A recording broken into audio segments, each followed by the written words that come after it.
জনগণনার কাজ করবেন শিক্ষকরা, আর জনগণনায় শিক্ষকদের কাজ নিয়ে হাইকোর্টের বেশ কিছু নির্দেশ রয়েছে। জনগণনার কাজ থাকলে ক্লাস 9, জনগণনায় শিক্ষকদের কাজ নিয়ে ঠিক কি কি নির্দেশ রয়েছে হাইকোর্টের, আরো বিস্তারিত এই বিষয়ে জানাতে পারবে অর্ণব রয়েছে আমার সঙ্গে। অর্ণব, হাইকোর্টের কি নির্দেশ?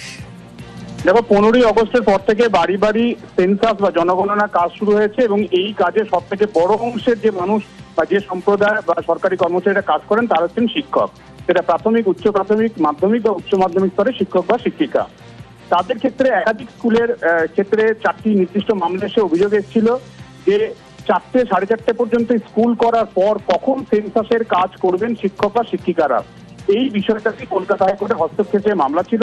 আজকে বিচারপতি কৃষ্ণা রাও নির্দেশ দিয়েছেন বা রায় ঘোষণা করেছেন যে সেন্সাসের কাজ করলে সেটাকে অন ডিউটি হিসেবে গণনা করতে হবে, অর্থাৎ সেটা তার শিক্ষকদের কাজের হাজিরা হিসেবে উপগণিত হবে।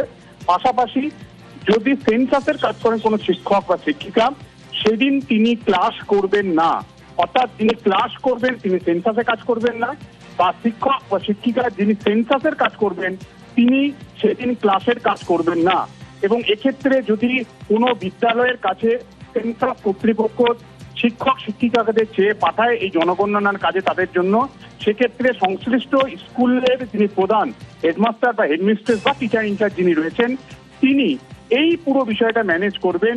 তার যদি 2 জন, 4 জন, 5 জন যেরকম তার শিক্ষক শিক্ষিকা রয়েছেন, কিছু জনকে যদি সেন্সাসে কাজে পাঠান তাহলে বাকিদের মধ্যে তার যে ক্লাসগুলো নেওয়ার কথা ছিল সেগুলিকে ভাগ করে দেওয়া বা ডিস্ট্রিবিউট করে দেওয়া, যাতে স্কুলের ক্লাসেও তার কোনো প্রভাব না পড়ে, একই সঙ্গে সেন্সাসের কাজও হয়। কিন্তু সেন্সাসের কাজ যিনি করবেন তিনি ক্লাস করবেন না, বা ক্লাস যিনি করবেন তিনি ক্লাস শেষ করে সেন্সাসের কাজ করবেন না, পরিষ্কার রায় ঘোষণা করে জানালো বিচারপতি কৃষ্ণা রাও।